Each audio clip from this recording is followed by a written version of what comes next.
I'd argue that the Z4M was really the last time that BMW made the Z4 a focused sports car rather than a miniature GT car. The E89s got softer, heavier, and lacked the limited slip differentials of the M's that came before, even in the hottest of them, the 35IS.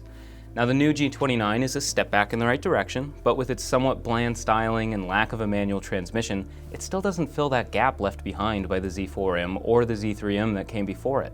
Meanwhile, the new Supra, which shares its platform and engine with the G29, features that limited slip differential, a manual transmission, and 200 pounds less weight than the old 35IS or the new Z4 M40i. Where the G29 Z4's design reflects BMW's current, somewhat diluted and even confused design language, I would say, the Supra at least attempted to push the boundaries. It may not be the concept, but it retained enough of the concept's good ideas to still be a striking, fresh design.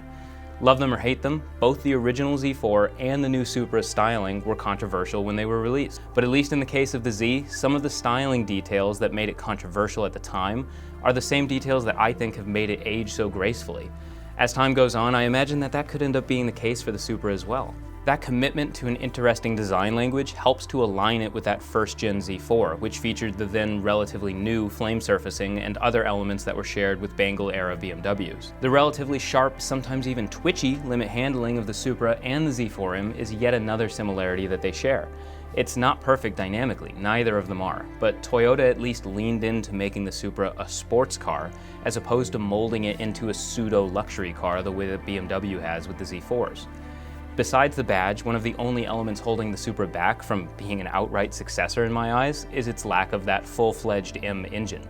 But with the B58, if you know anything about it, I'd argue that matters less than ever before. All in all, it's ironic that Toyota has managed to get closer to producing a new Z4M successor than BMW ever has.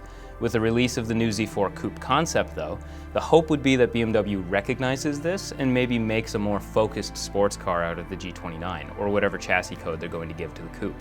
It seems like it would be a missed opportunity to put a Z4 Coupe into production without using some M2 bits that would very likely fit to create a Z4M Coupe.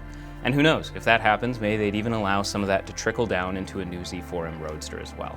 I can dream.